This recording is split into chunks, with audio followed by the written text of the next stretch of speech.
How's it going, my bakers? Hope you're having a fine day so far. Welcome to episode number 4 of the Christmas baking series. Today, I'll show you how to make Stollen without kneading. So let's go to the kitchen and check it out. Stollen is a classic German Christmas bread, full of dried fruits, citrus, and a whole log of marzipan running through it. It is soft, sweet, and fragrant. When I think of Christmas bakes, this kind of bread comes to mind. Christmas is a time for rich bakes like this one. Historically, people used to only be able to afford these kinds of ingredients once or twice a year, and those would usually be for Christmas and Easter. Often regular bread recipes would be enhanced with these ingredients to create special bakes for the occasion. And this one is certainly special, so let me show you how it's made, starting with the ingredients.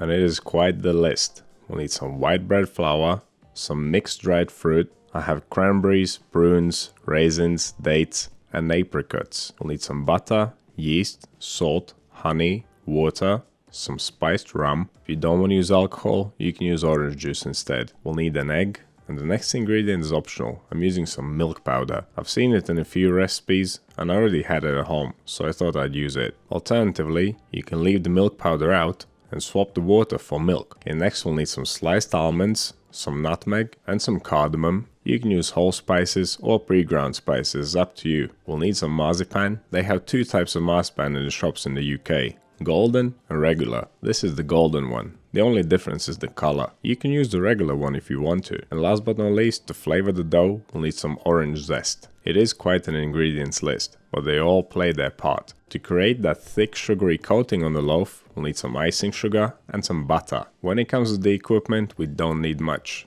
A tray with some non-stick paper, bowl, scales, a dough scraper, temperature probe, a brush, and a fine grater for the orange zest. If you're going to use whole spices, you will need something to grind them with. A mortar and pestle works great. Okay, with all that out of the way, let's begin. Let's start by toasting the almonds. They will take around 6 minutes at 160 degrees Celsius or 320 Fahrenheit. Whilst the almonds are toasting, I'm going to grind the spices. Here's how I like to do it.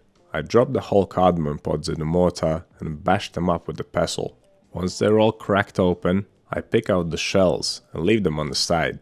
And don't discard the shells. You can use them for flavoring things like custard or mulled wine. With all the shells out of the way, I decided to add the nutmeg right away. It doesn't have to be ground, it can be grated. One whole piece of nutmeg weighs around 3 grams, so I grated about 1/3 of it. Next we just need to grind up the cardamom seeds to a fine powder. Use a brush to take the ground spice powder out of the bowl. It is the best tool for the job. If you're going to use pre-ground spices, you might want to add a little bit more, because they're not as fragrant. Okay, the spice mix is done, and by now, the almonds should be nice and toasted. Leave those on the side to cool down. Let's make the Rum SOA now. It consists of the dried fruit mix, rum, and orange zest. Now I have a question for you in the comments section. If you own one of these hand graters, how do you use it? Do you scrape the orange against the grater, or do you scrape the grater against the orange? I hope that made sense. Do you hold it upside down or not, is what I'm asking. Because I used to do it the other way around, but once I tried to do it the way I showed you just now, I realized that this makes more sense. Because the zest doesn't fly around, it stays in one place, on the grater. Of course, how you use it depends on what you're grating. Share your experience below. Okay, so once you mix the dried fruit, the orange zest, and the rum, leave the mix to soak overnight, or for around 10 to 12 hours. It is a good idea to stir the mix at least once during this time. Some of the rum will settle on the bottom of the bowl, because the dried fruit cannot absorb any more of it, so mixing it around will ensure maximum absorption, and that is exactly what we got. All of the rum has been absorbed by the fruit. Now we can move on to making the dough. But let's start with temperature control. My kitchen is around 23 degrees Celsius or 73 degrees Fahrenheit. And I'm using slightly warmer water than I usually would, at almost 29 degrees Celsius or 84 degrees Fahrenheit. And even more so, this recipe contains a higher proportion of yeast than usual. The warm water and the high amount of yeast will give the dough some power to rise. The dough contains more than 10% honey, which will slow down fermentation. The yeast and the temperature will work against that, and they will help with lifting up all the heavy ingredients too. Okay, to make the dough, in a large bowl, combine the water, yeast, salt, spices, milk powder, if you're using it, toasted almonds, the egg, the melted butter, and honey. I'm using melted butter because this is a no-knead dough, it's just easier to mix it in that way.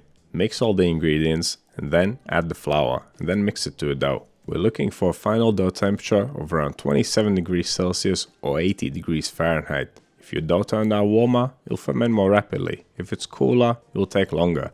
Adjust the fermentation times accordingly. Bulk fermentation will take around 2 hours, and it will be punctuated by 2 folds at 40-minute intervals. And only after 40 minutes of fermentation will we add the dried fruit to the dough. This ensures that we get some gluten development before we add the fruits. If we had mixed everything from the get-go, the bread would turn out a lot heavier at the end. To fold in the fruits, take the dough out of the bowl, flatten it out, then spread the dried fruit over it in an even layer, and then press the dried fruit into the dough using the palms of your hands. And now fold the fruit in. Pick up the dough by one side, fold 1/3 of it over the middle, then fold the other third from the opposite side over the middle. And finally, roll it up. Now place the dough back into the bowl for another 40 minutes of fermentation, after which we'll perform the second fold. And the second fold is just like your regular fold. Place the dough on the table with the smooth side down, flatten it out, then fold the edge over the middle, go around in a circle until reach point where it started. Then place the dough back into the bowl for another 40 minutes of fermentation. And during this time, it should really puff up. If yours isn't rising, just leave it to ferment for a bit longer. But if it's looking nice and puffy, like mine in the video, take it out to the bowl, dust it generously with flour and flatten it out. Give it an oval shape. Next, take the marzipan and roll it out. You want to make a log that is about 5 centimeters or 2 inches shorter than the dough. And that is because we need to seal it in. If the marzipan is left sticking out of the dough, it will melt and leak out during the bake. Once you're happy with the length, place the marzipan log in the middle of the dough and then fold the dough over it. Then pinch the edge together. Sometimes Stollen is shaped slightly differently. The bottom and top edges are offset, creating a staggered design. You can see that in my other Stollen video. Okay, shaping done, let's clean down the mess. Place the loaf on a non-stick paper-lined baking tray, do some final adjustments if need be, then cover it up and leave it for final proof, which should take around 2 hours. You want it to be visibly puffed up before you bake it. If yours is not rising, leave it for longer, or place it in a warmer area. Make sure you preheat the oven during the final hour of fermentation. 160 degrees Celsius, 320 Fahrenheit, fan on. This thing has puffed up beautifully and is definitely ready for the oven, so let's get this bad boy in there. It will take around 15 minutes to fully bake. There is no need to glaze a loaf like this, because we're going to cover it with butter and icing sugar after it's baked.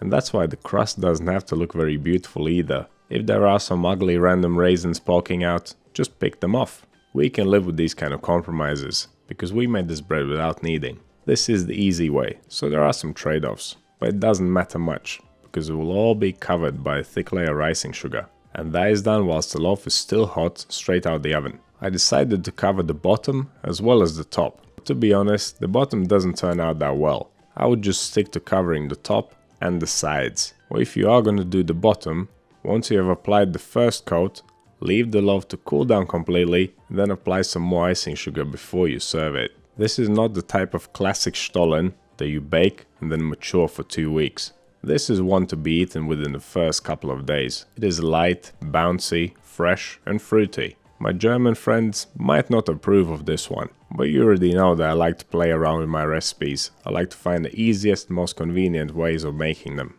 And you can find plenty more good examples of this in the Breads of Christmas playlist.